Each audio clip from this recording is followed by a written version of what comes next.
Welcome to the Stronger Than Steel podcast with your host, Austin Davidson and John Keir, talking Steelers all the time. Now, here's Austin and John. Hello and welcome back to another edition of the Stronger Than Steel podcast.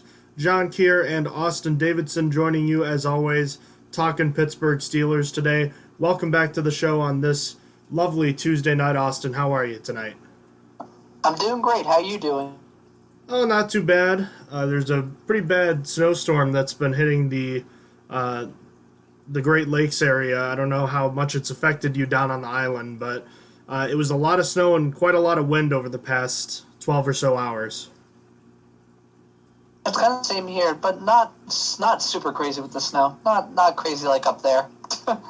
We're supposed to be getting more tonight, but anyone that's from this area knows that weather changes very quickly, and it's been a relatively tame winter by our standards to this point, but it looks like we're starting to get what we are typically due. So, it's been a couple weeks since we've talked. We recapped the Steelers and Browns playoff loss a couple weeks ago, and now we are at the precipice. Super Bowl 55. It's going to feature the Kansas City Chiefs and the Tampa Bay Buccaneers. We missed a couple rounds of playoffs. I know that we didn't really get much of a chance to talk about it. I missed a decent chunk of both the championship games, but in the end, these were probably, at least from the Chiefs, it was not very surprising to see them make it.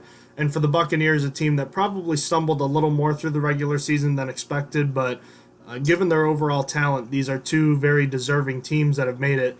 But two teams that I, frankly, was not all that interested to see make it again.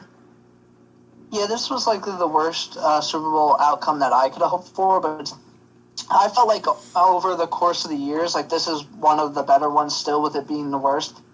Like, I wasn't a fan of last year's Chiefs versus 49ers. I'm more excited for Chiefs versus Buccaneers this year.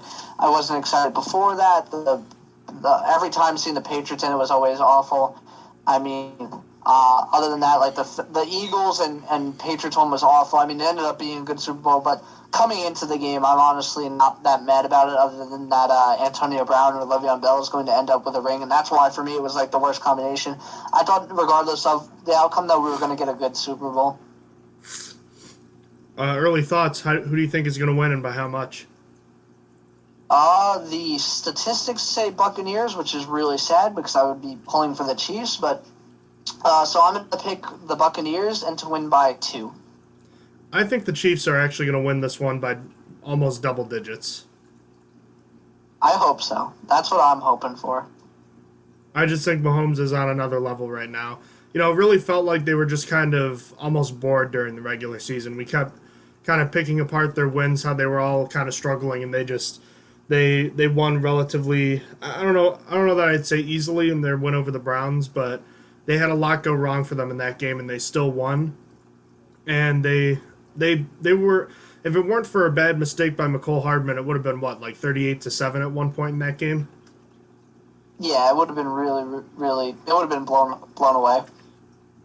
So that being said, we're getting the Chiefs and Buccaneers. The Chiefs going for back-to-back Super Bowls, and the Buccaneers with their first Super Bowl since the 2002 season, Super Bowl 37, the first Super Bowl game I actually remember watching in my entire lifetime. The game has changed a lot since then, and with that being the case, there are always changes for teams, even ones that get to the Super Bowl, but especially teams that don't experience as much success and don't make the playoffs or get bounced early in the playoffs like the Pittsburgh Steelers did. So Mike Tomlin in his postseason wrap-up conference said that they were not going to continue with the status quo and that they would continue to make some changes, and we have some news to report. We'll start first with some minor news that really ended up getting blown up into a lot bigger news than I was expecting, and it was a bit of a surprise move. The Steelers signed 3 different players to futures contracts. They signed Dax Raymond and Charles Jones and Steven Denmark to futures contracts, and they also added Dwayne Haskins, the former first-round pick of the Washington football team from 2019. A lot was made of that signing. I'm assuming that there's not based on what we saw with the contract, there's not much there except Haskins is just another camp arm. Pretty much, yeah. I mean, he has a chance to show that he can live up to his first round potential, but yeah, I had to eat my words quite a bit. I went back to the episode where we talked about Haskins getting cut and Haskins being favored by by Vegas to be a Pittsburgh Steeler. I made fun of it. I said that there's no way. I bet money. I said I bet money on it, and I was completely wrong. So I had to eat my words there. I am surprised. I thought that his behavior and stuff and his work ethic would not be of the Steelers. It would not be of the Steelers what they look for. But I mean, he's a camp arm, and if he can show that he can mature in the offseason, that he can actually play up to his first round potential, which we see neither of. He's a guy. He's a project. He's a guy with high upside, is what I'm trying to say.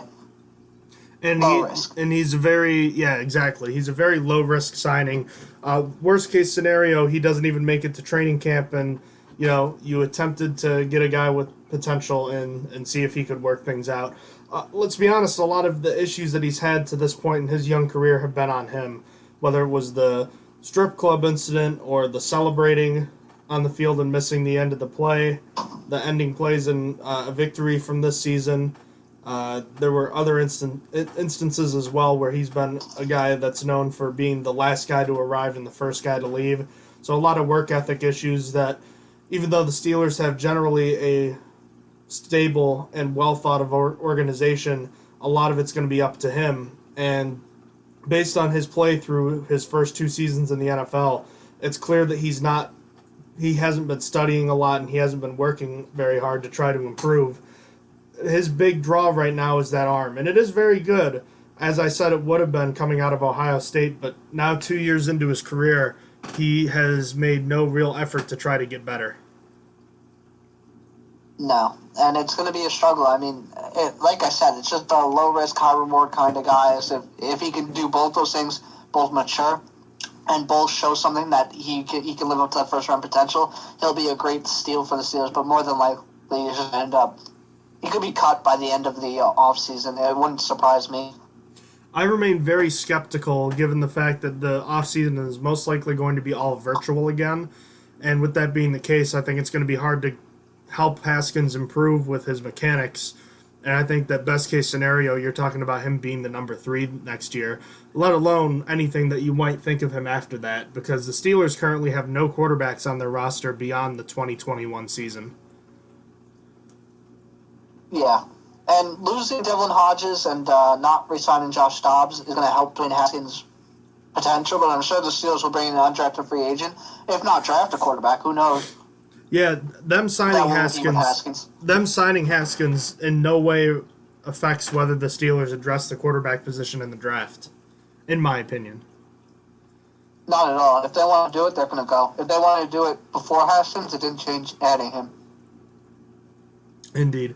And speaking of quarterbacks, you mentioned Devlin Hodges. He signed a futures contract with I believe the Rams, correct? Yeah, the Los Angeles Rams. That would be correct. So the Duck era in Pittsburgh is over. There's been some rumblings about Marquise Pouncey's potential retirement, but at the end of the day, we still don't know. There's not been an official confirmation or denial. Either way, there is some reports that Ben Roethlisberger might be able to talk him out. Your initial thoughts right now, as we're a couple weeks removed, do you think Pouncey will return or no?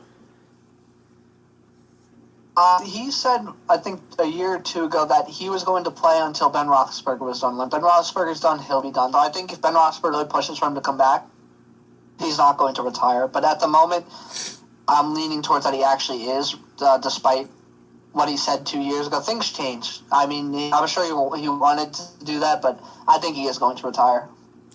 I think Ben's going to probably talk him into one more year just because, like you said, it's what he originally said he was going to do, and he'll probably feel a little bit better, feel a little more hungrier a month or two from now as things start ramping up towards the start of what would be his last season. I think watching the Super Bowl will probably get the blood pumping a little bit for him, so I think that he will return for one more.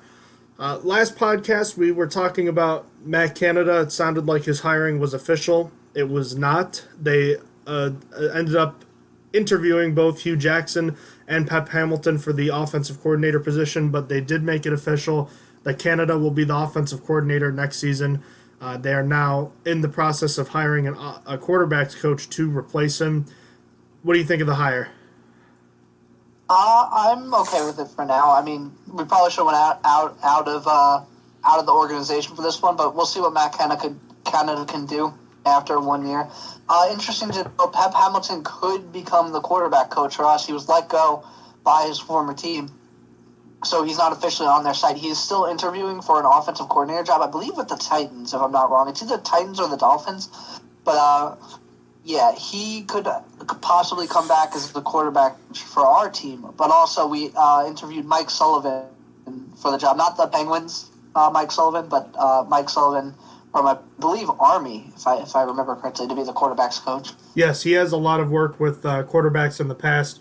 He was the first quarterback's coach for Eli Manning, I believe, in his career. So he has worked with quarterbacks in the past. Yeah, I didn't love the Canada hiring, to be honest with you. The thing I didn't like most about it was the fact that it was leaked that he was going to be the offensive coordinator. And now that he's being hired after 2 interviews with Hugh Jackson and Pep Hamilton, it really just, to me, feels like that they're just kind of... that they just made those interviews just to satisfy the Rooney Rule. And I know that might not be the case, but the optics of it are really bad, and it's a really bad luck for a team that a team's owner that the Rooney Rule, is named after. I think that that's a really bad look, and I just really makes me question whether or not anything is going to change in this offense next season. I'm very, very skeptical of that, and if not much is going to change, then this team is not going to go anywhere. That's just my opinion. So, I'm very excited to see something I want to see with Canada. With Haley and Fichtner, Steelers did not run quarterback sneaks often at all, like very, very often. I want to see if this is a Ben Roethlisberger thing, or if this has just been, 2 unfortunate offensive coordinators in a row. If Matt Canada doesn't put in the quarterback sneak into his offense at all in the year, I know that Ben Roethlisberger has been the reason why the Steelers have been running it, and that's what I'm looking for with this.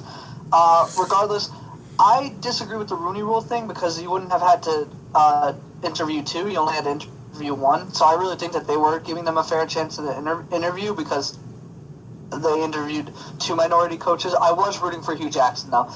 No, but I was a minority. A bunch of polls were put up about who Steelers fans wanted as the offensive coordinator, and Hugh Jackson was the least because I think people remember him with the Browns, which was terrible, the head coaching stuff. But as an offensive coordinator, he's actually a really good offensive coordinator. So I was really hoping for Hugh Jackson. I didn't really have an opinion on Pep Hamilton, but yeah.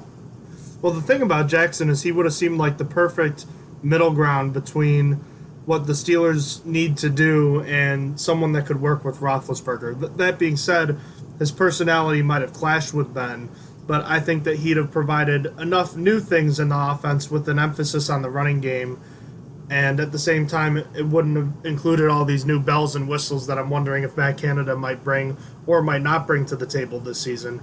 I'd have liked to hire Jackson as the offensive coordinator and keep Canada as the quarterback's coach, but I digress. The decision has been made, and now we'll see what changes to the offense are made because some will need to be made. And I have to be honest, I think that the sneaking thing has been a Roethlisberger thing the whole time. That's just my opinion. I agree, but I want to see it for sure. You want confirmation now. What else now? After the retirement of tight ends coach James Daniel, the Steelers have hired Alfredo Roberts to replace him as the tight ends coach. He was a tight end for the Chiefs and Cowboys in the 1980s and 1990s. He's also been the coach of the tight ends for the Jaguars, Browns, Buccaneers, Colts, and Chargers, and he was most recently a coach for the Chargers from 2017 and 2019. He was also a running backs coach there as well.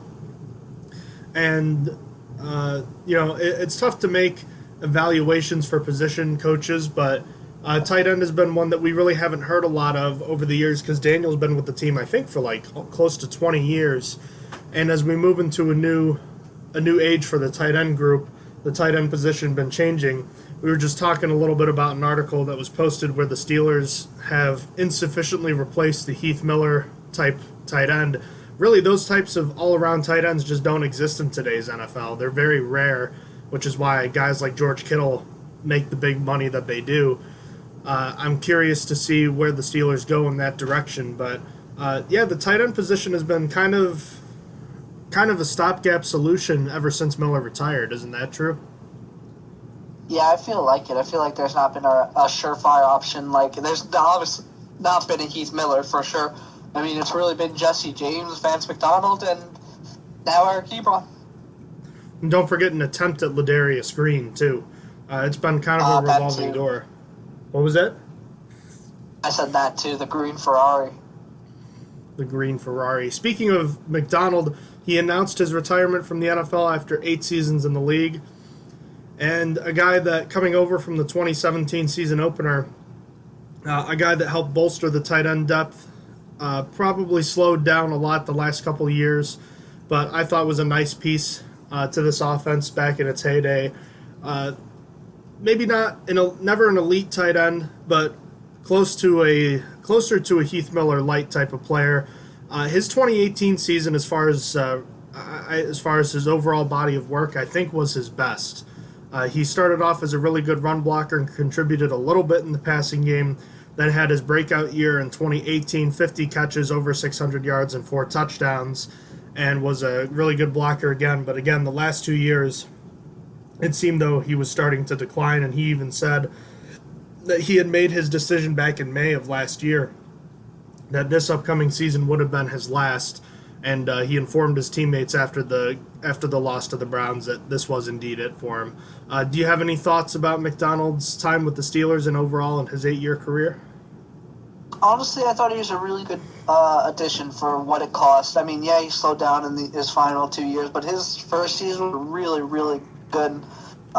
Gave us a pretty real option. I mean, he meant a lot to Ben Roethlisberger, which is pretty good. So I'm thankful we got him, even though he retired early. And I mean, again, he slowed down in his final season. But yeah, I'm always gonna remember him for literally ending Chris Conte's career, and that's literally all I'm gonna think of. Every time I think of Vance McDonald, that's usually what I think of. Yeah, that year he had a bunch of different catches where he was just very hard to grab. He even had a play like that last season, where he was able to clinch a victory against the Browns with a difficult catch. Definitely a physical player. And you're right, Chris Conte, that was the last snap of his NFL career too, so that's one that will always be remembered in Pittsburgh. And happy retirement wishes to McDonald as he rides off into the sunset. So with that being the case, we've caught up on NFL news. What else do we have to talk about here? I guess we'll get into the main point of this episode today, and that's one final look at the 2020 NFL season for the Pittsburgh Steelers, talking about kind of where their finish overall grades as far as players and coaches' performances, season expectations going in, and just overall our thoughts on what turned out to be probably a really disappointing season given the hot start and the disappointing finish. So I think, and you can dispute or agree with me, Austin, I think coming into this season there were high expectations. Maybe not incredibly high expectations, but expectations that were high for this team, knowing that with Ben Roethlisberger coming back from surgery, with a team that had a bunch of free agents on the horizon, with an aging quarterback, and the fact that the division had a bunch of young quarterbacks and young teams that were improving, the Steelers' window for winning a Super Bowl was closing, and this was their last best opportunity to take advantage of that window. And I think that a lot of people were expecting somewhere between 9 to 11 wins.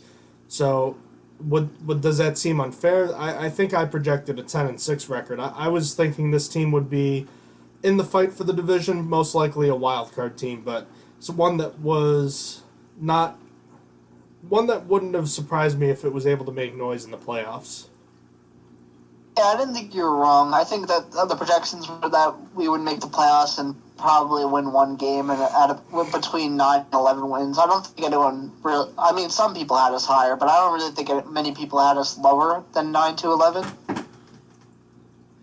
So that being said, there were big question marks for Ben Roethlisberger, and the running game had some question marks. The defense was seen as the solid unit coming out, and I think there was a lot of momentum expected from this team, given the fact that without training camps, without a preseason, this was one of the few teams that had really good continuity on their roster and coaching staff, and I think that helped propel this team early on. We know that they started really well this season, running their record to 11-0. I think that played a huge part of that. And the team played well, but they still had their flaws. And then once they started losing, it was like, the snowball rolling downhill, the avalanche was on. And other than the great second half against the Indianapolis Colts, this team just could not consistently find ways to win games like they had early in the year. And then ultimately the playoff game was a massive debacle against the Cleveland Browns. Probably one of the worst playoff games we've ever seen from this team. And given the way the last decade has gone for the Steelers team, another unacceptable performance. And just overall, an incredibly disappointing finish to a team that we had thought at midseason was a surefire Super Bowl contender. Yeah, it definitely didn't end how you would have wanted to. I mean, the expectations, getting to 12-4 was really solid. Compared to the expectations, I didn't think that they would get that many wins. But then when you put the perspective that they were 11-0 and then won one of their last 5, that was tough. And then making it to the playoffs and losing to a team that had barely beaten your backups the week before, it's tough. It's a tough pill to swallow. But I guess at this point it only is what it is. We're at Super Bowl week and the Steelers we're not even close there. And all we can really do is pack it up and get ready for next season and hope that the Steelers surprise us when their Super Bowl window, in my mind, basically closed. It's basically over.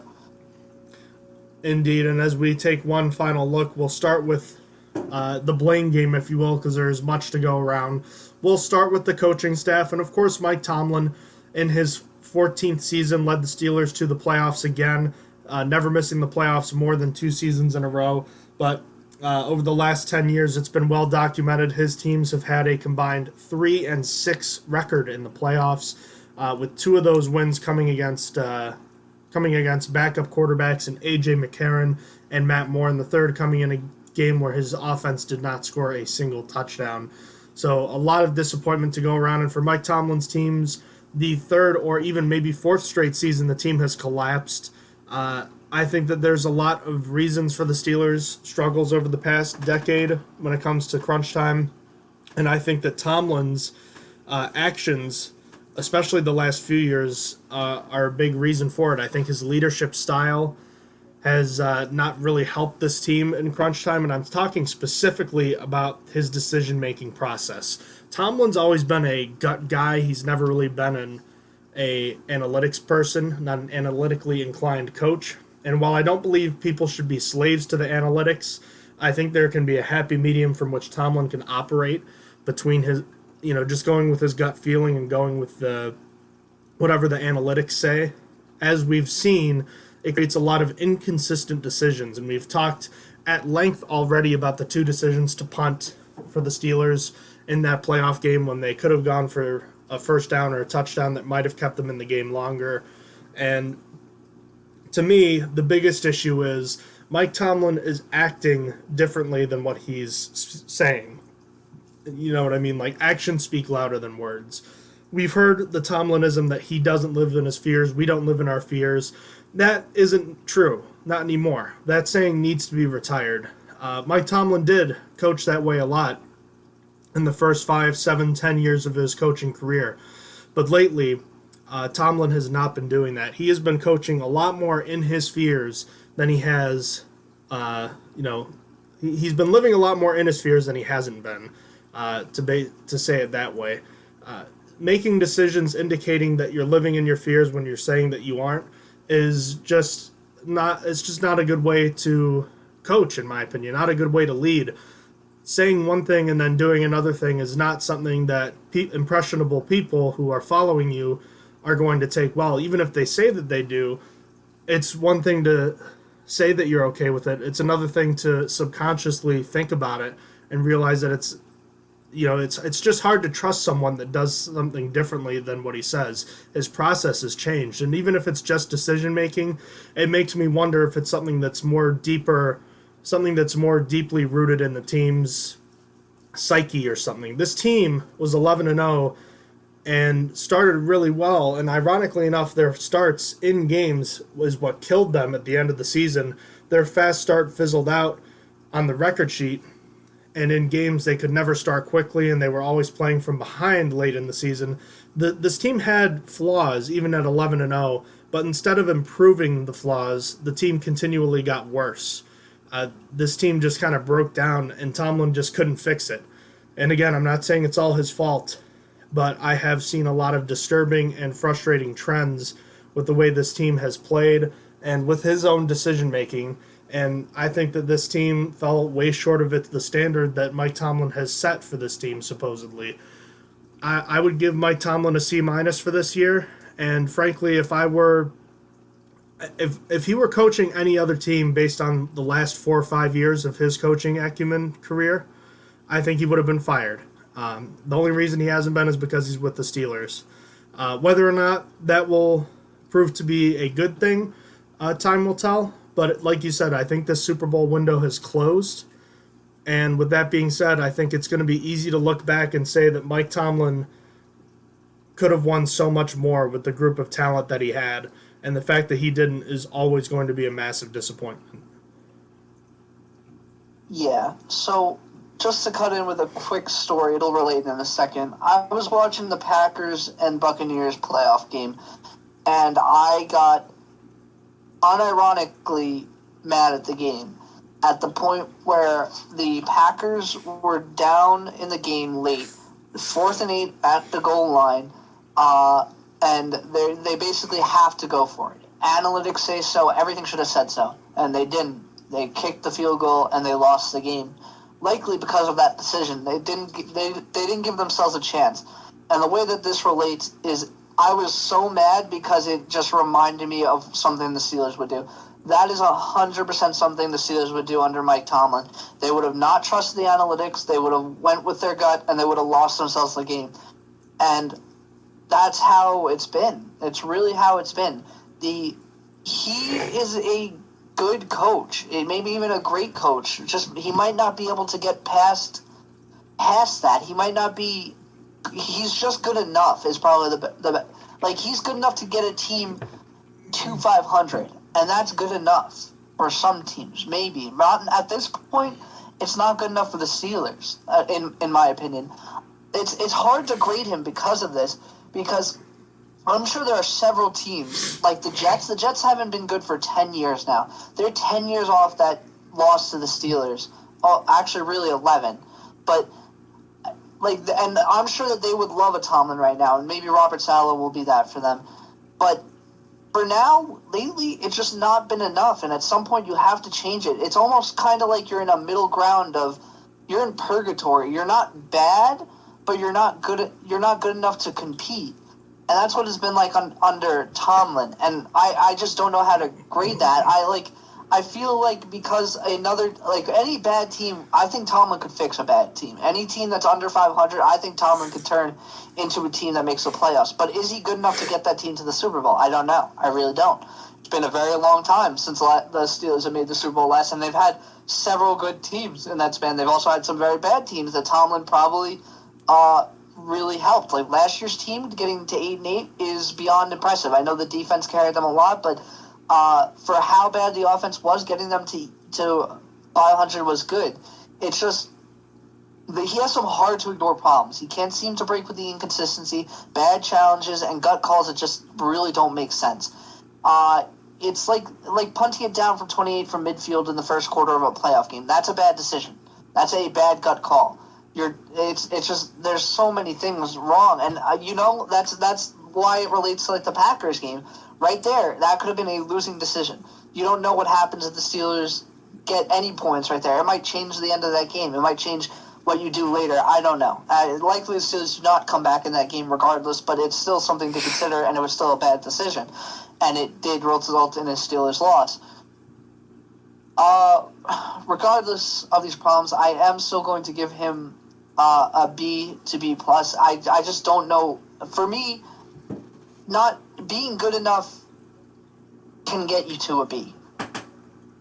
I feel like, but it's tough. Between a B and a B plus, getting to 11-0 was a pretty impressive feat. I don't want to deny him that, even though it was a really weak schedule, and likely the Steelers were one of the weakest 11-0 teams of all time. But I still give him credit for that. It's not easy to go 11-0 in this league. It hasn't happened many times. And something that probably wasn't talked about much at all this year, I can't remember really speak on this, the penalties had gone way down this year. And maybe that's on the refs, but regardless, the Steelers were at a really low for them. They tied for the 5th least in the league, which I attribute to coaching and mostly him.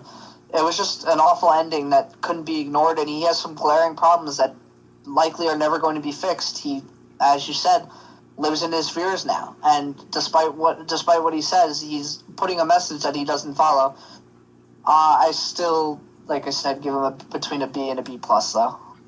I just think that for where this team is supposed to be, they're supposed to be a top flight organization, and based on their playoff record, I went through and I found playoff records for every team for the last 11 years, including this season, and the Steelers have a playoff record of 5-7, which is mediocre, and playoff wins are very hard to come by. But every NFL team now, after this year, has made the playoffs in the last 11 seasons.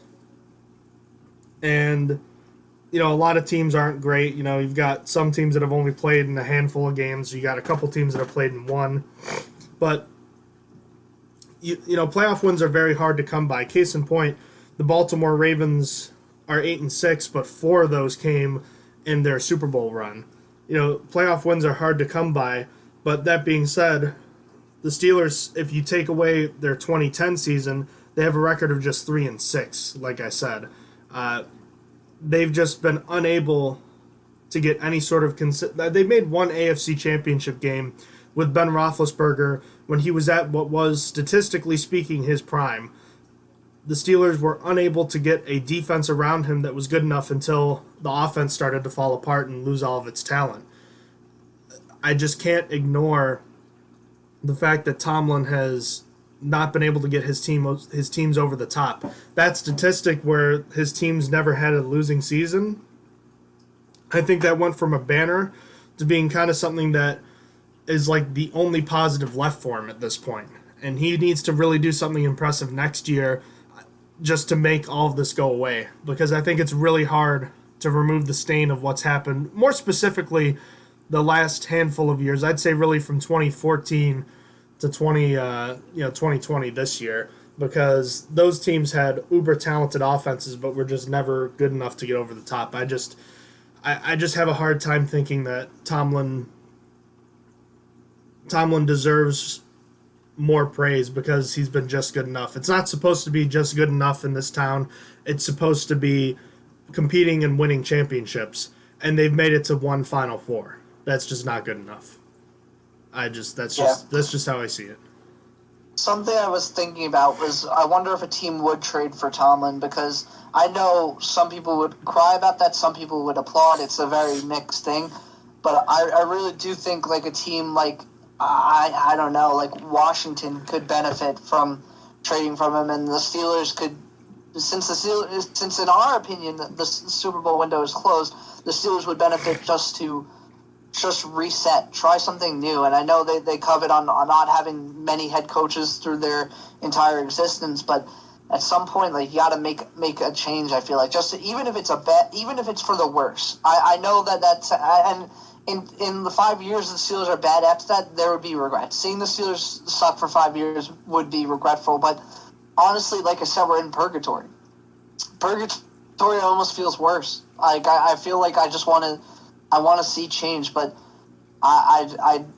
you're really probably not going to see it. And going into next year, I won't be surprised with a way worse team with way worse talent that the Steelers still make it to 9-7 next year and just get into the playoffs. That won't surprise me, and that I will give to Tomlin because that's what he does. But it's just it's not going to be good enough. It's going to be either one playoff win, which has been hard to come by. We couldn't even win with a good team.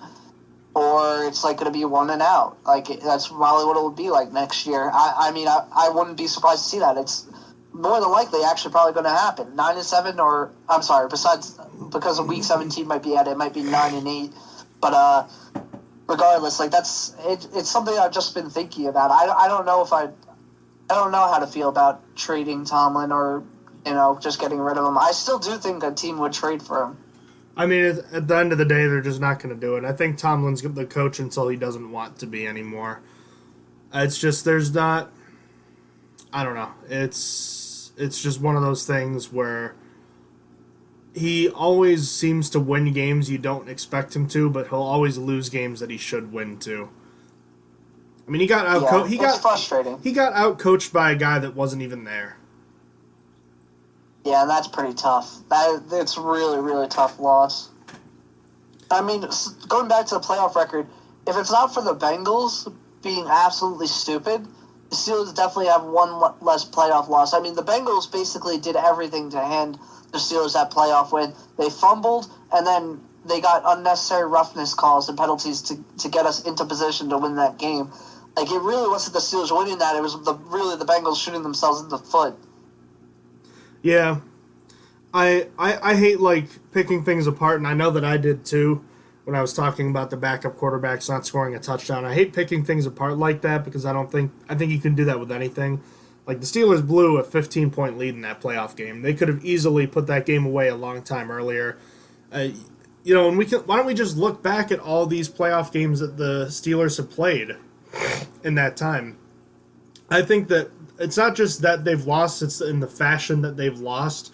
That Tebow game should never have happened. That's besides the Super Bowl loss from the previous season. That playoff loss to the Broncos is one of the most haunting memories I've ever had as a Steelers fan. That game should never have gone the way that it did. Even if Tim Tebow played the game of his life, there's no reason that should have happened. No, that was ridiculously bad. Even without Ryan Clark. Tim Tebow completed 10 passes for over 300 yards. Like, how does that happen? Yeah, 30 yards per completion. That's college level statistic. 2014, they lost at home to Baltimore. That was the game after Le'Veon Bell got hurt. But, I really, like, even if Josh Harris and Ben Tate were the guys, this offense had dumped 40-something points on the Ravens the last time they were in Pittsburgh. The defense was awful, and the offense was just awful, too. 3 turnovers. Ben Roethlisberger got sacked 5 times. I don't know how that happened. We already went over the 2015 team. I was less mad about that team. Like, I'm willing to give passes for 2015 and 16 because in 2016 they got to the AFC Championship game and started Kobe Hamilton at receiver. And in 2015, that team was on its 3rd and 4th running back. Antonio Brown was out of the game. Ben Roethlisberger was playing with an injured shoulder. That team went as far as it could. But you look at the Tebow game. They still almost won. They still almost won that game, too. And they almost went to the AFC Championship game. So the 15 and 16 teams I'm okay with. That's where those 3 playoff wins came from. But the Tebow game never should have happened. I have my questions about that loss at home to Baltimore in 2014. And then there's that Jacksonville debacle and that debacle against the Browns. Like, I think you get one of those. I think that you get one of those, maybe 2, throughout a coaching career. And Tomlin's had 3 in the past decade. That can't be excused. That's really tough. It really is. So, all right, let's move on to the coordinators because they deserve our angst too. Randy Fichtner, who has since been fired, I graded him with a C-. I was impressed with the team early in the year offensively based on Matt Canada's influence and Randy Fichtner's willingness to include it in the offense. But midway through the season, the offense hit a snag and then it struggled to score points. It failed to reach 20 points in 4 straight games, which is the first time that's happened for this team since the 2004 season. Not to mention the slow starts absolutely decimated this team, and it was never more apparent than in the playoff game against the Browns. Again, it wasn't all Randy Fichtner's fault, but he was a guy that I think aged out and was hurting this team more than he was helping. Yeah, it was time for Randy to go after this season. I felt like it's just really, really tough. He does a lot of stupid things as well. He did a lot of stupid things as well. It's like running the same plays over and over again. Being part of a reason the Steelers had a bad successful run rate and not really struggling in short yardage situations. I'd give Randy between a D plus and a C minus. Offense in the first half of the year was decent. I felt like there was a lot more scoring from the defense that inflated the points per game numbers. But, some of the offensive struggles were not his fault, and sometimes it was more on execution. But at the end of the day, I feel like the struggling in short yardage situation and refusal to use a quarterback sneak once in the year shows his stubbornness and inability to adapt in key situations. And this is why he is no longer an offensive coordinator in Pittsburgh.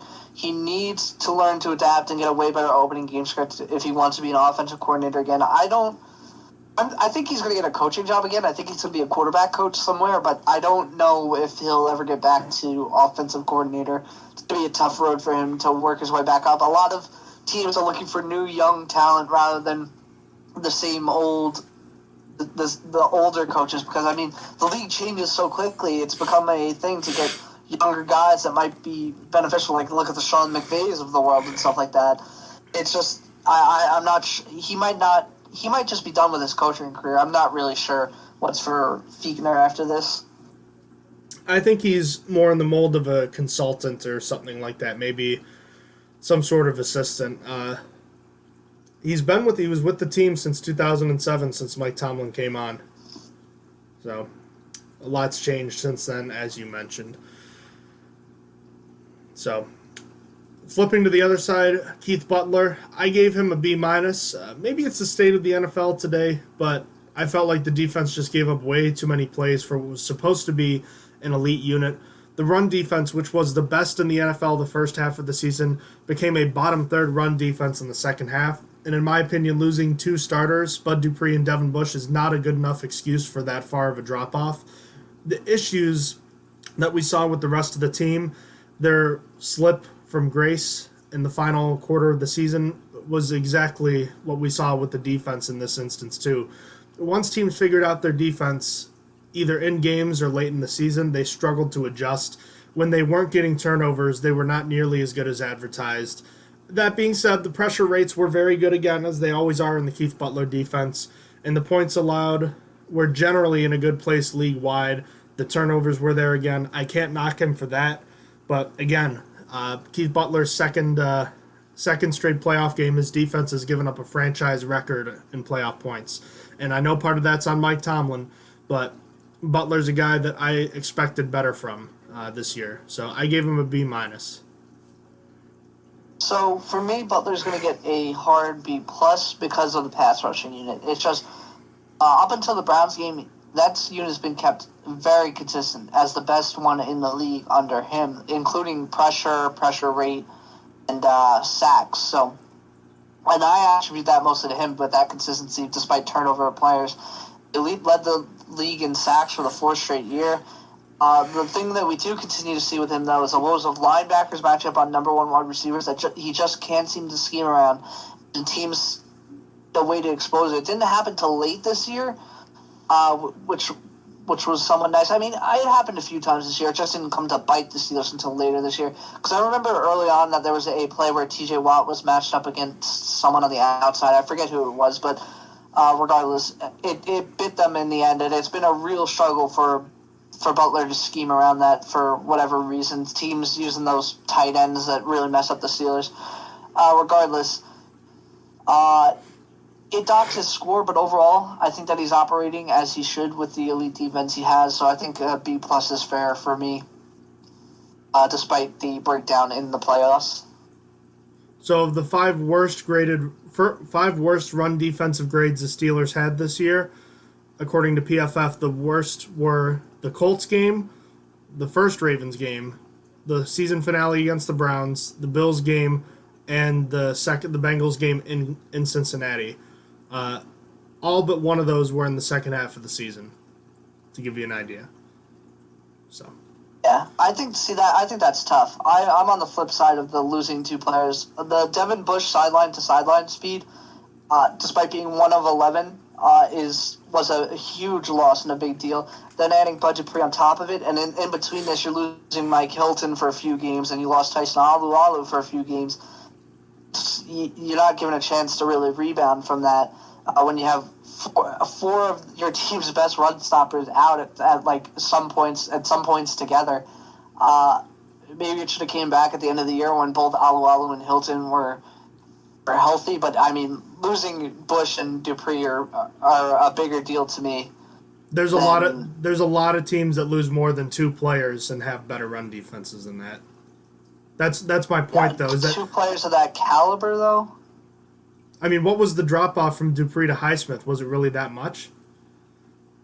In run stopping, I think so. In pass rush, no. You can't convince me that, unless if they're 2 Hall of Famers and they're being dropped off, replaced by scrubs, I can't believe that constitutes a drop from like 70 rushing yards a game to 140 yards per game. That just doesn't add up. That's way too much. Now, if it's like a 30-yard difference, okay, that's fine. I think that doesn't account. Like, that's just way too much. This defense was supposed to be better than that, even if they've lost, they had injured players. I mean, that's just a part of the game. I just don't think it accounts for the fact that there were all those injuries. And I'll get into it later, but I think a part of it was the conditioning of the defensive line and how they were not subbed out enough, in my opinion. I think that plays a part of it, too. That could be part of it. Special teams, I gave Danny Smith an A-. I felt that very few areas of the special teams regressed in 2020. Most areas I felt like they improved.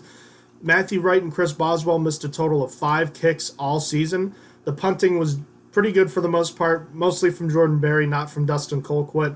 And besides a couple of ball security issues, I thought Ray McLeod was a nice injection into the punt and kick return units for this team. For me, Danny Smith is so hard to grade. I don't really know how much he contributed this year, to the special teams performance.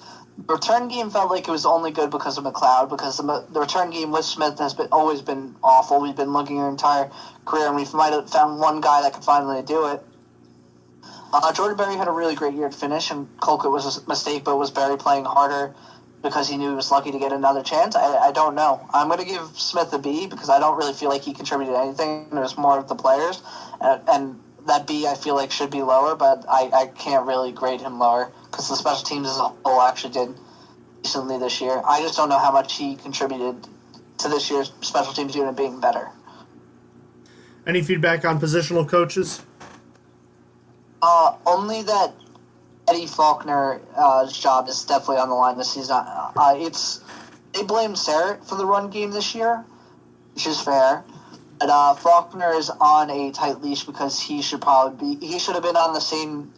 basically been blamed just as much as Sarrett, but somehow he gets away with it. I'm not really sure. I don't know how that works, but he is definitely, if the running backs struggle again this year, even if they just don't have a really good performance, he might just be out.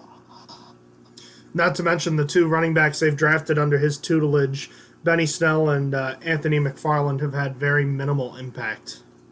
So that's not a good sign for him either. Was he the coach when Jalen Samuels was drafted, or was that a year later? No, he was a coach when Jalen Samuels was at NC State. All right, I thought so. Yeah. All right, let's get into positional groups. Where do you want to start here? Do you want to start with the quarterback? Do you want to start with defense? Do you want to start with special teams? Let's start with defense. All right. Let's start with the defensive line. I was kind of getting into it. I thought that their performance in the final month of the season reflected the collapse of the team. I felt that Tyson Alualu went from being one of the best interior defensive linemen in the league to just an average interior defensive lineman after he hurt his knee against the Ravens. Him and Stephon Tuitt were just not nearly as impactful as they had been earlier in the season. Tuitt, after a bout with COVID, maybe not bad, but I just felt like he was a lot more quiet and less disruptive than he was earlier in the season. Cameron Hayward, I thought, was really solid throughout the year, really played a lot better than his sack statistics would indicate, but I felt like he was playing way too many snaps for a guy that's plus 30 years old now. I'm worried that he was starting to get run down having played so many snaps during the season. I thought nothing was more telling of this unit's issues than the decline in the rush defense throughout the second half of the season. And I will point out, I think a guy like Chris Wormley, who played really well in the season finale, deserved more snaps than he got. Wormley, among defensive linemen, let me see here. Among defensive linemen, Chris Wormley played the most snaps of any reserve at just 164. That's an average of what? Let me do my math here with my calculator since I'm not very good at it. That's an average of just 10 snaps per game. I'd like to see a little bit more. I know you want to have your best guys on the field, but given the fact that Cameron Hayward, I think, is 32, I think we should have seen more of Wormley this year. Because Wormley, the drop-off for Wormley was not bad at all. But that being said, I gave this unit a B because they had really great pressure throughout the year. But their struggles at the end of the season were reflective of the teams, and I think that they were a reason for it. So I can't give them better than a B. So, for me, besides the playoff game, I thought the defensive line was pretty nasty all year. Not consistent. There was a drop-off from some of them at the end of the year, like Tuitt slowed down towards the end of the season. But the man still finished with 11 sacks. For the deal that he is on, he is still a steal and good for what he is. Cameron Hayward may not have had the most eye-popping stats other than an interception he got in week 1 on a tip. But the pressure he causes is ridiculously important and underrated. Tyson Alualu came out of basically nowhere and impressed in the middle, filling big shoes that were left from Hargrave leaving. Mondo was a solid special teamer, got to play fullback on a touchdown, which was cool. Isaiah Buggs is somewhat disappointing and didn't see it. And I didn't see enough of Carlos Davis to have an opinion, but I was impressed that he even made the roster at all, to be honest, because I didn't think he had a shot. Chris Wormley was a solid addition for the depth, so all in all, I give an A for this unit. I think that they were pretty solid for most of the year. Edge rushers, I gave them an A. TJ Watt was a Defensive Player of the Year candidate for the second straight season. Bud Dupree was on pace for career highs in both sacks and pressures, and once he went down for the year, I thought Alex Highsmith stepped in and contributed immediately. Also, Ola Adeni was the highest graded special teamer for the Steelers on the season, grading at over 90, which is considered like elite. Like, I'm going to try to find the best special teams graded players all season on PFF, but I'm pretty sure his grade is going to be right up there. So he was really good this year. So for me, I don't really have much to say about this unit. I just give them an A+. Even after Bud Dupree went down, Alex Highsmith came in and looked like a stud, especially for a third-round rookie. Then, of course, you have Defensive Player of the Year candidate TJ Watt on the other side that's holding it down. And, I mean, as an overall for the season, I think I could give them an A+, despite the big struggle in the playoff game. Adeni overall ranked 13th in the NFL in terms of overall special teams players. But he finished, if you want to include like linebackers, he was the 5th best linebacker in terms of special teams grade. He finished with, let me see,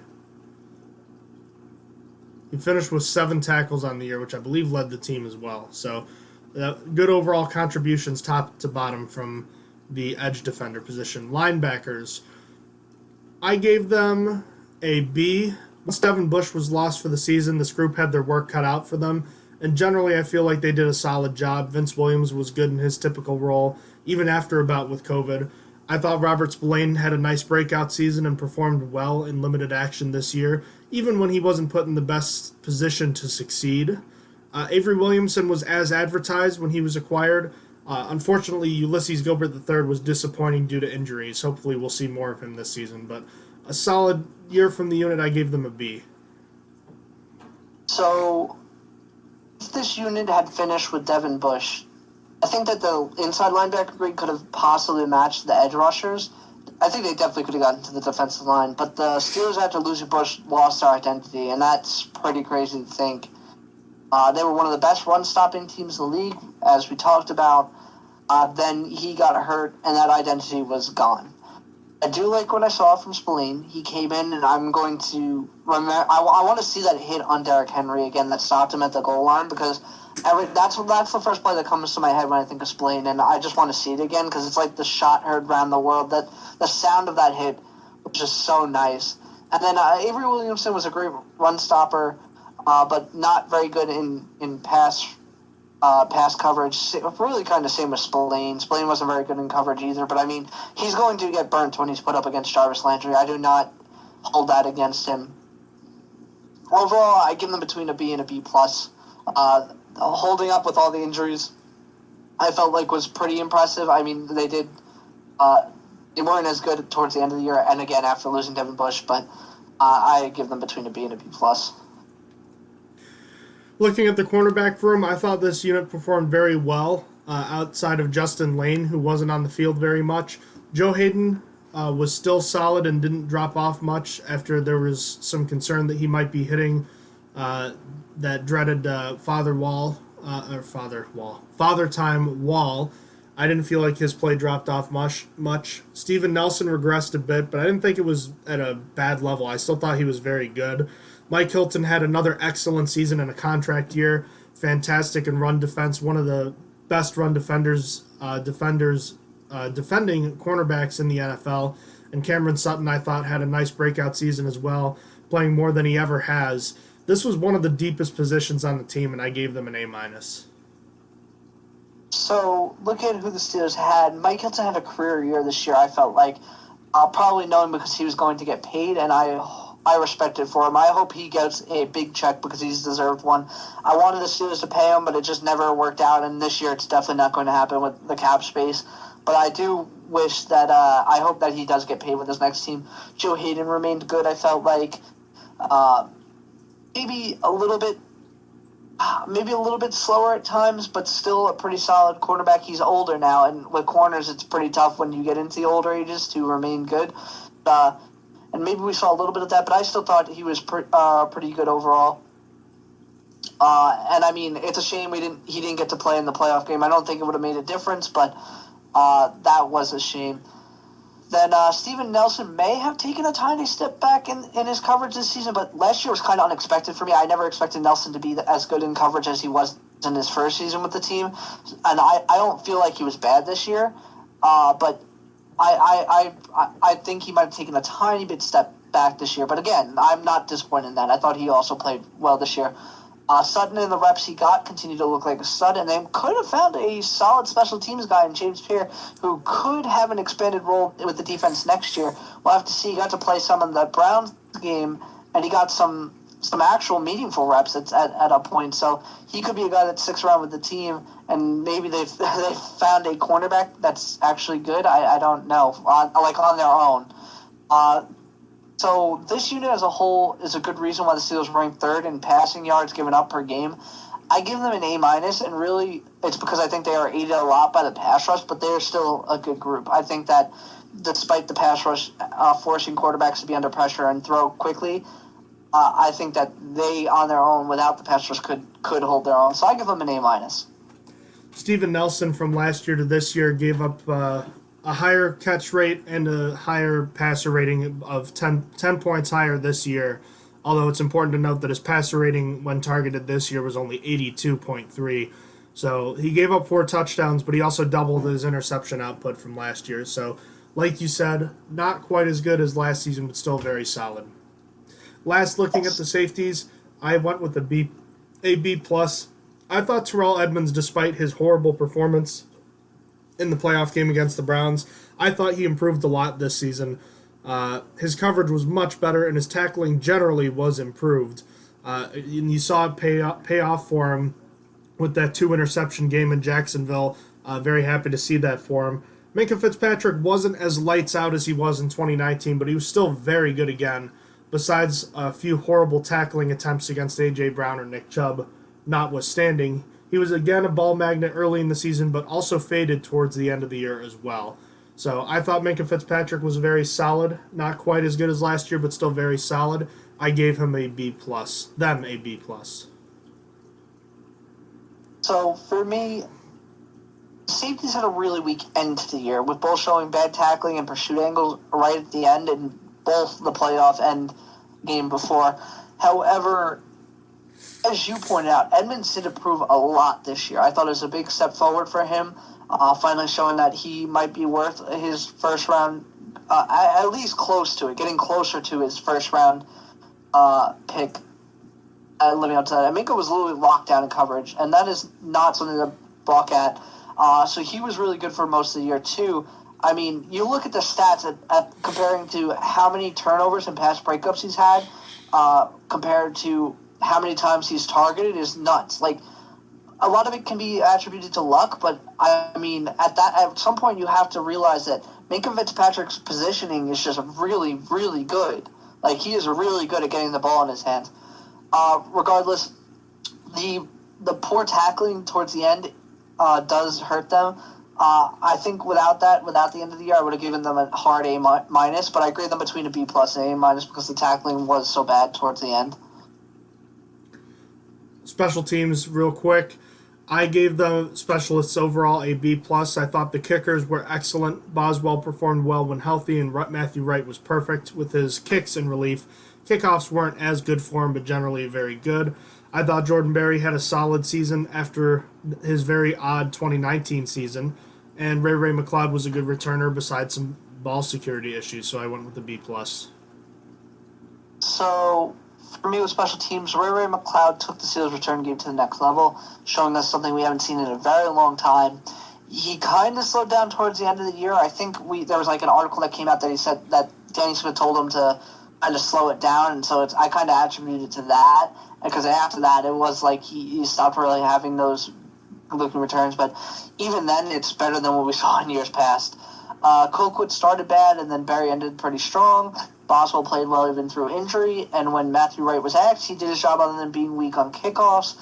They combined for the fourth highest field goal percentage in the league, the two of those, but missed 4 PATs together, putting them in the bottom 10 in PAT percentage. I give the unit a B minus. Switching now to the offensive side of the football, we'll start with the quarterback, Ben Roethlisberger, and a little bit of Mason Rudolph as well. I am going to give the quarterback unit a C-plus grade, and you have to break this up, as is the case with the whole team, in the first and second half of the season. The first half of the year, Ben Roethlisberger was playing very well, much closer to a facilitator rather than the typical Ben Roethlisberger we know him to be. And I think that he did a great job taking care of the football.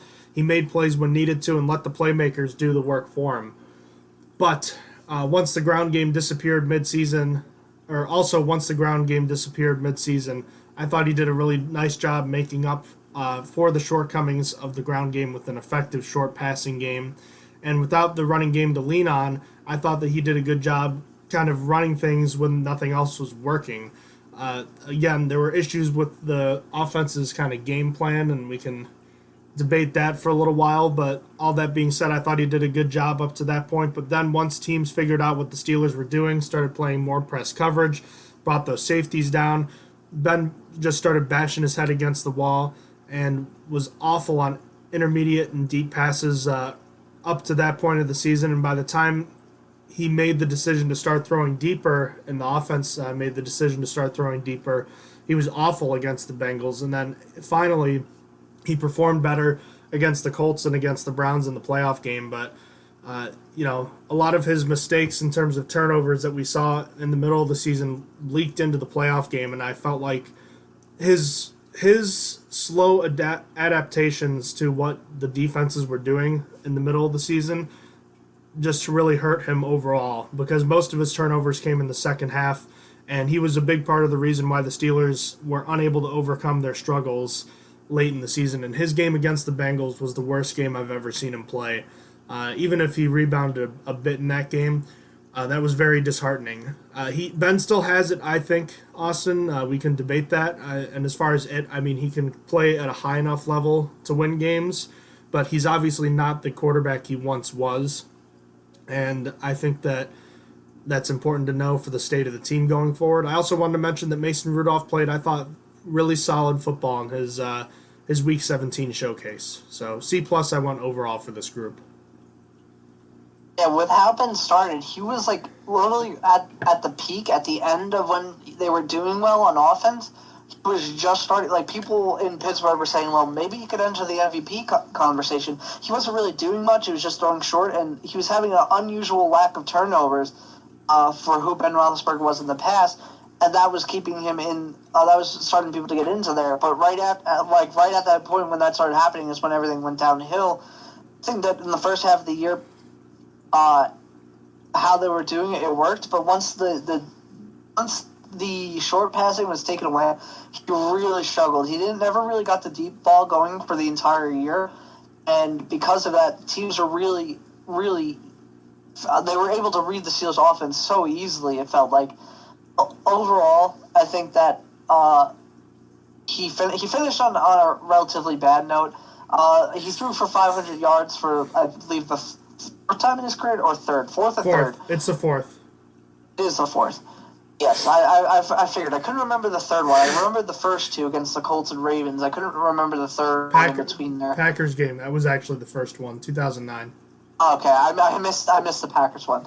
Yes, so for the fourth time, but he still threw 3 turnovers. I mean, I guess that happens when you throw that many times in a game, and he was put into that position. But regardless, I think that wasn't a good end for him, and he really struggled with the deep ball all year. As for Mason, I thought he looked strong compared to last year in the game he played, and then Josh Dobbs' role in that last game was good as well. I'll give them a C+ as well. Just thinking back about Ben's season here, we've talked about it a lot. I also think that I know that the Browns were playing a lot of prevent coverage and they had some backups in that game, but you also don't throw for 500 yards on a whim, because if that were the case, teams that are getting blown out would have 500-yard passers every week. So I don't think that he's done per se. But I think it's important that the team knows where he's at and that he knows where he's at. Yeah, no, I think that 500-yard game, despite having the turnovers, does show that he does still have it. I mean, let's be honest. The team had 0 ground game from weeks 8 to the end of the year. The second half of the year, they had no ground game. He didn't get any help. So, I mean, say what you will, but I think he did generally a good job. He's not great, but I don't think, at this point, but I don't think many 39-year-old quarterbacks are. As far as the running backs go, look, you have to, sometimes statistics do tell the whole story.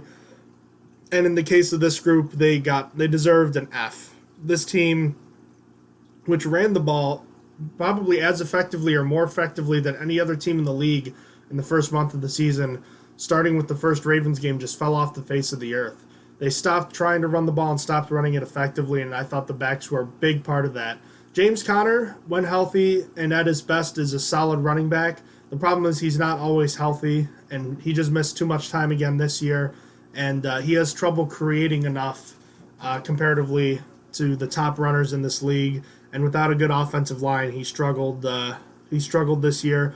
And the rest of the running backs offered basically nothing. Jalen Samuels was a waste of a roster space. Anthony McFarland was only utilized in situations that he would not be able to take advantage of. And Benny Snell contributed almost nothing from a jump from his rookie season to year number 2. And with Connor on his way out, I have serious questions as to how effective the remaining parts could be.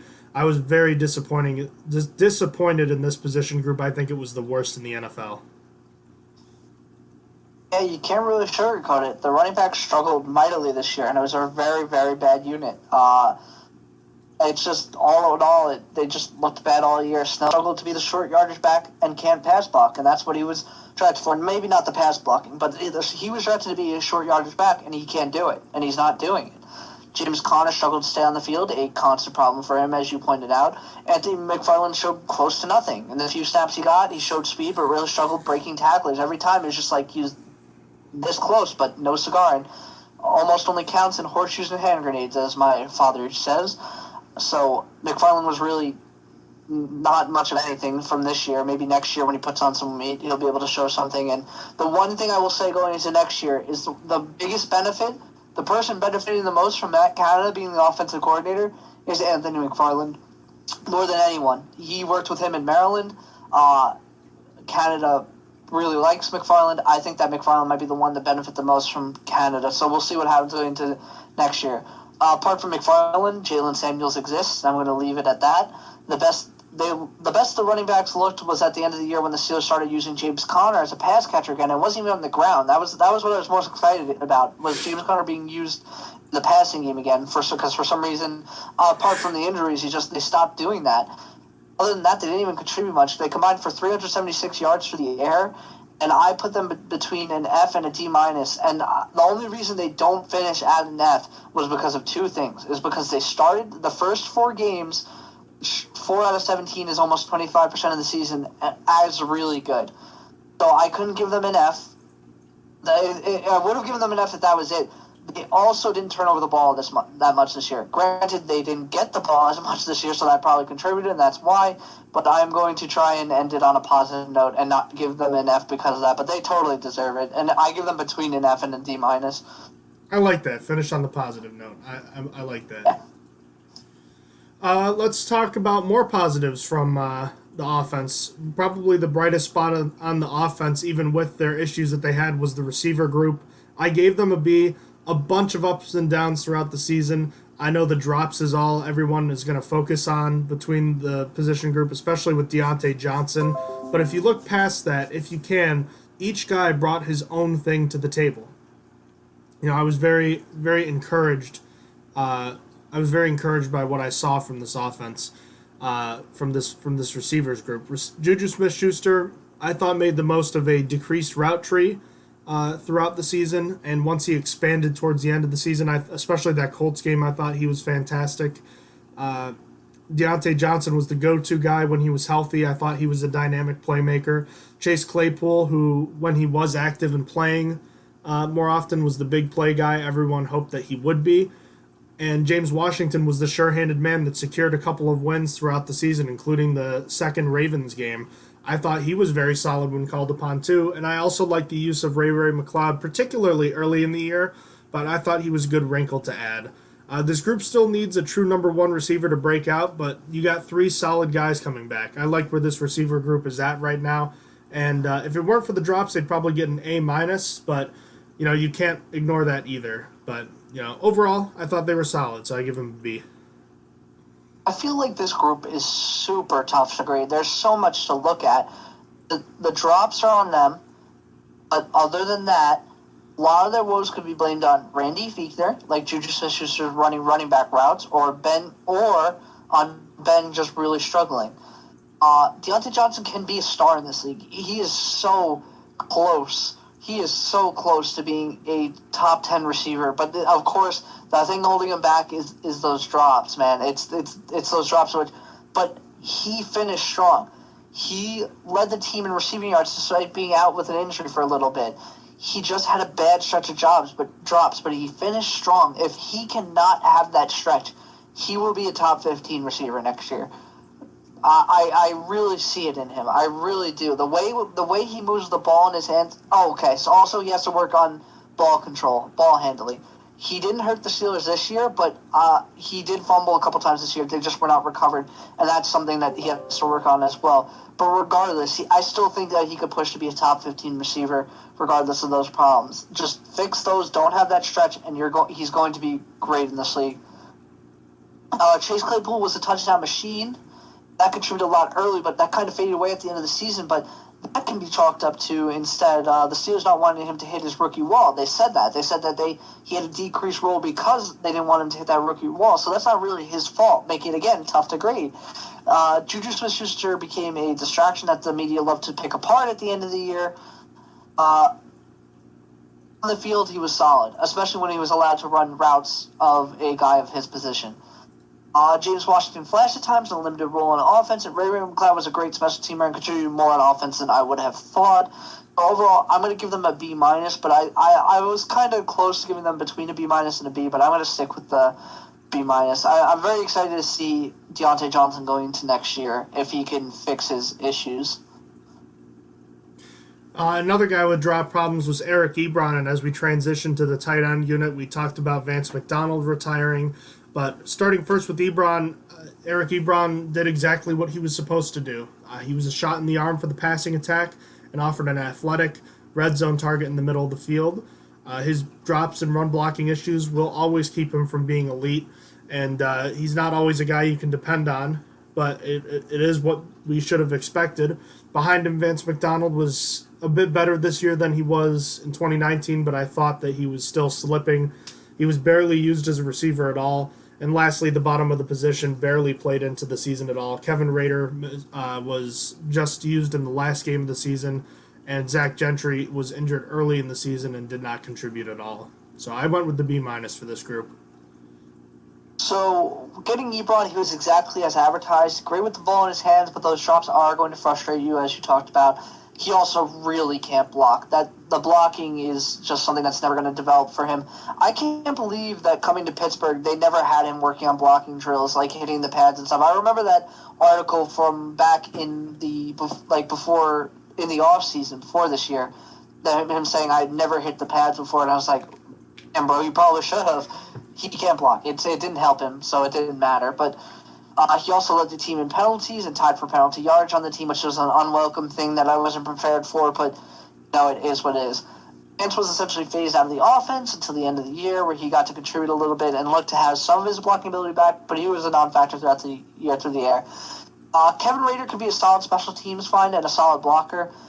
Zach Gentry is going to be cut, likely. I can't, if the Steelers draft a tight end, I can't imagine they're going to go with without Kevin Rader, because they need a blocking tight end at that point. Zach Gentry isn't it. With Eric Ebron and a rookie is traditionally tight ends don't develop until their next season. I just probably see that Gentry is likely a non-factor, which again, it's not his fault. He finished the year on IR. He didn't get to play much, but yeah, I give them between a D+ and C-. Ebron contributed a lot through the air, so I couldn't really give them lower than that, but there's a lot to work on here. You could see a tight end, if Kyle Pitts falls to 24 in some miraculous way, that man is coming straight to Pittsburgh.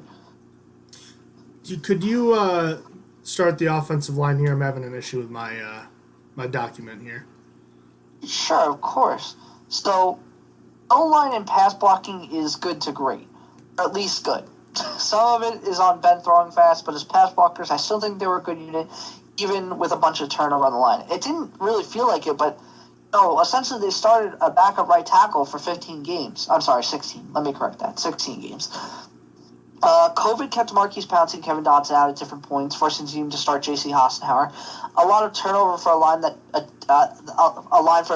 the team hadn't seen much in the past. But regardless, they didn't play well enough for who they are. Dodson looked better than Filer, yet the team elected to keep Filer in the playoffs. Villanueva may have not given up many sacks, but he gave up the second most pressures in the league, according to Pro Football Focus. Chukwuma Okorafor tied for the most penalty yards on the year. David DeCastro looked pedestrian compared to other years. And overall, as a unit, they couldn't run block at all, and that is putting it lightly. They were very, very bad in the run blocking department. They lacked that toughness, and I give them between a D+ and a C-, mostly because of the turnover and their pass blocking being okay, having a stretch where they didn't give up a sack for 5 games. We kind of forget about that because as a whole they did really bad, but that is a very impressive feat that hasn't happened very often, and despite Ben Roethlisberger throwing fast, I had to give them between a D+ and a C-, basically for that alone. Yeah, the offensive line, I blame most of the shortcomings of the ground game on them. 3 former Pro Bowl players and 4 returning starters should produce much better than the worst rushing team in the history of the Steelers since the merger. It's one thing to not be good at run blocking, but you can't be this bad. The line was just not physical enough and gave the runners no room at all. The pass protection was much better, but like you mentioned, Austin, it was not as elite as the statistics may suggest. Ben's quick release really aided this line's pass protection. But that being said, Roethlisberger was only sacked a handful of times during the season, and he was able to hang in there during the playoff games when the Browns knew that they had to throw the ball. And I thought that Kevin Dotson was a nice infusion of talent to this offensive line, but there's a lot of question marks going forward. Matt Filer was not nearly as good as I thought he was going to be. David DeCastro really slumped. Marquise Pouncey was pretty much where he was the last couple of years, but he's fading. Villanueva was not a great run blocker. Chukwuma Okorafor was just okay. You can't be this bad at run blocking, even if you're really great at pass blocking and they were good at it. It's just not good enough. This group, I thought, besides the running backs, you could argue, was the worst position group on the entire team. So I gave them a D+. And that concludes our grades of the overall positions. We'll go to our awards section, and I don't think MVP is going to have much of a discussion. I think you have to go with TJ Watt. I think there's not much of a discussion to be had there. He was the best player on the team for sure. Yeah, there's no one really even close. You can't really make an argument for someone else. I agree with TJ Watt. He would also therefore get Defensive Player of the Year. How about someone else besides TJ, just an honorable mention, since he would obviously win that award too? For Defensive Player of the Year? Yeah, just a runner-up, if you will.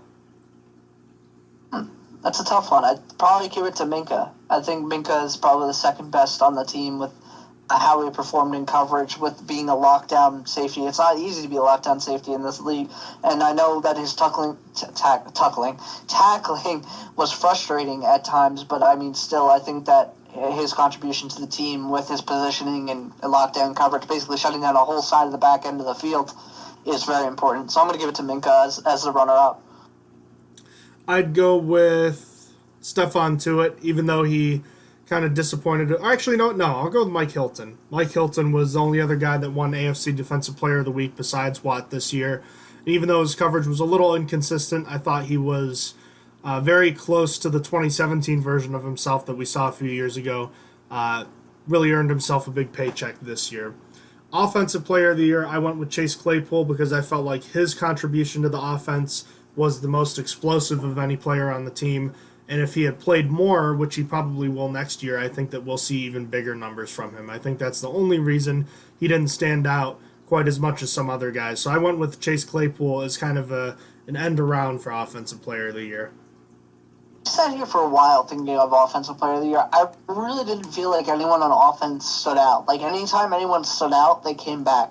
That being said, Johnson would have probably been my runner-up and probably would have been it if not for this stretch of drops. But I guess I'm giving it to Ben Roethlisberger, and that's like with a question mark, because I didn't really feel like, as sad as it sounds, I just don't feel like we had an Offensive Player of the Year. I couldn't even give it to a lineman. All the linemen struggled.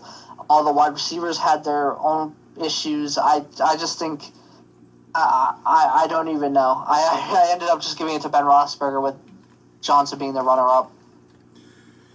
We give Chase Claypool Rookie of the Year, right? With a nice assist from Alex Highsmith. Oh, yeah. It could have been Kevin Dotson if he played more, but Chase Claypool 100% it was so hard to catch up to his 11 touchdowns on the year. A Steelers rookie record. Most improved player or breakout player? For me, it was Tyson Alualu. I was shocked when the Steelers elected to not draft an interior defensive lineman until the 7th round in Carlos Davis. Didn't understand why. Said, oh, they're starting Tyson Alualu. That sounds awful. He's been a defensive end for Pittsburgh this entire time. What can he contribute? I thought that it was going to be a really weak point, and he started the year very strong. He might not finish strong. He kind of finished about okay, but that was still better than for a guy that kind of switched positions just strictly the middle almost. So I got to give it to Tyson Alualu. I thought he was a big breakout player for the Steelers. Most improved player, I went with Terrell Edmonds. I thought that he played really well this year. We already covered kind of his growth from year 1 to now the end of year 3. And for breakout player, I went with either Robert Spillane or Kevin Dotson, two guys that were pressed into duty probably earlier than the team wanted, and they both performed, I thought, pretty well. Disappointing player, I went with the combination of 3 players. Take your pick, because I think Austin has the real winner. But I went with Derek Watt, which I thought had more to do with the way he was used and not so much how he played. Isaiah Buggs, because I felt like he was supposed to make a jump and instead he regressed. And Matt Filer, because he was much worse at left guard than he was at right tackle last season. So for me, I just want people to keep in mind, most disappointing player is not the worst player on the team. You could have very low expectations for a guy, and he performs exactly as you expect, very badly. But he's still the worst player on the team. The Johnny Holton. Sorry, what did you say? That's the Johnny Holton Award, right? Yeah, exactly. You have very low expectations for Johnny Holton, and he doesn't do anything. That doesn't make him the most disappointing. That makes him exactly as you expected. For me, this is why I chose David DeCastro as the most disappointing player. He is not far removed from being an all-pro. as a player. And this year was very pedestrian for him. It was a very, very far drop off for him. I think that the standard he had set coming into the season, this is probably a very disappointing season for him as well. I felt like he was the most disappointing player on the year.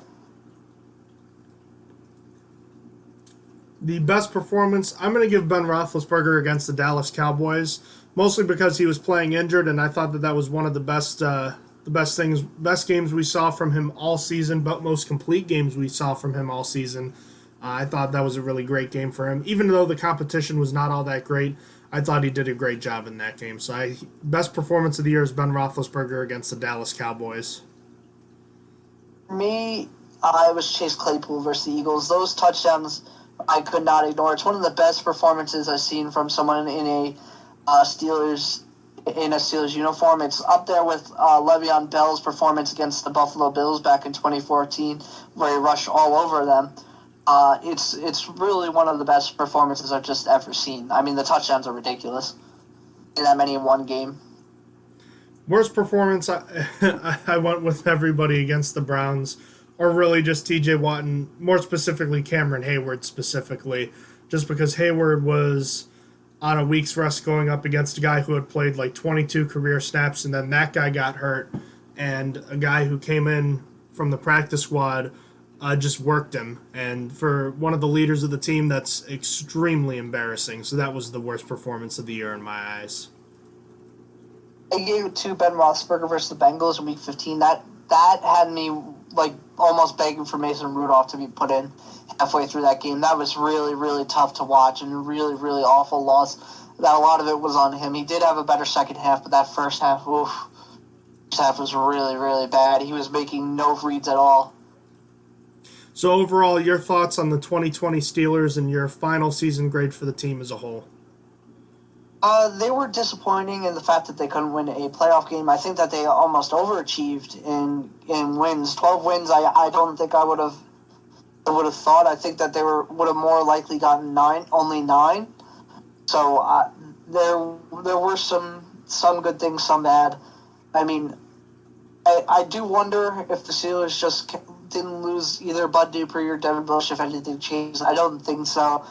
It's just overall, it's a disappointing year, but I don't know. It's tough to grade.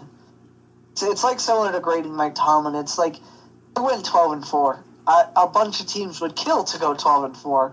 A bunch of teams have not seen the playoffs in several years. And I guess that's a blessing, but that's just making the playoffs is not an achievement. Losing in the first round of the playoffs is not an achievement when expectations are so high. I give the year, I feel like B is a solid year, so I'll go give it a B- because I feel like it's below a solid year. 12-4 is nice, going 11-0 is nice. Not winning a playoff game really sucked, and getting wiped in the first round and finishing 1-5 it's tough. It's a tough pill to swallow. But I mean, I guess it brought the Steelers back to reality-ish. I'll go with the B-. What are your closing thoughts? This was supposed to be the Steelers' last best chance to win a Super Bowl with Ben Roethlisberger. So the goal was the Super Bowl. Even if that was a bit misleading, this team, even if they weren't as great as their 11-0 start suggested, this was still a team that should have at the minimum won at least one playoff game. You looked at the way they started, and even the struggles they had opportunities to change and adjust, and they just could not. And I felt like there were just a lot of players to blame, a lot of coaches to blame, but overall, a team that was supposed to be a contender ended up being a pretender. If the season had lasted 20 weeks, they'd have missed the playoffs, and they would have missed it by multiple games. This was just a team that, besides the Colts game, just could not figure things out.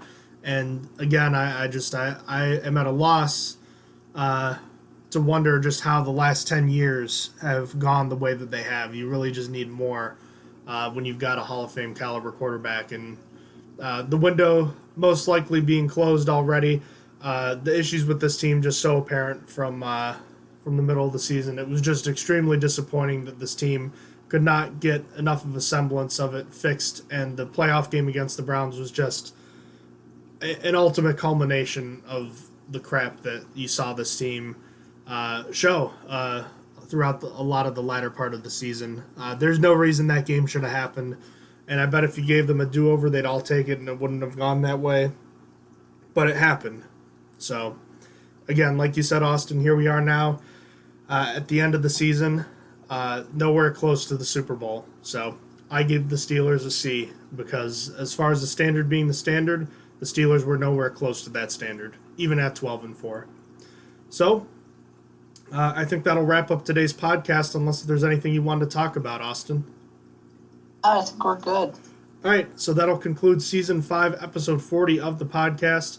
We have one more podcast to go in Season 5 where we've got an off-season primer episode talking about free agents, potential draft needs at positions, the salary cap situation for the Pittsburgh Steelers. There's still much to discuss, and we'll be back on the podcast talking about it. Austin, thank you for joining me today. And ladies and gentlemen, as always, thank you for listening to the Stronger Than Steel podcast. Take care, everybody. And if we don't, I'm sure we'll do our next podcast before the Super Bowl, but in case we don't, enjoy the Super Bowl. Have a good night, everybody. Bye. You have been listening to Stronger Than Steel podcast. Thank you for joining us today, and don't forget to check out our website listed in the description below.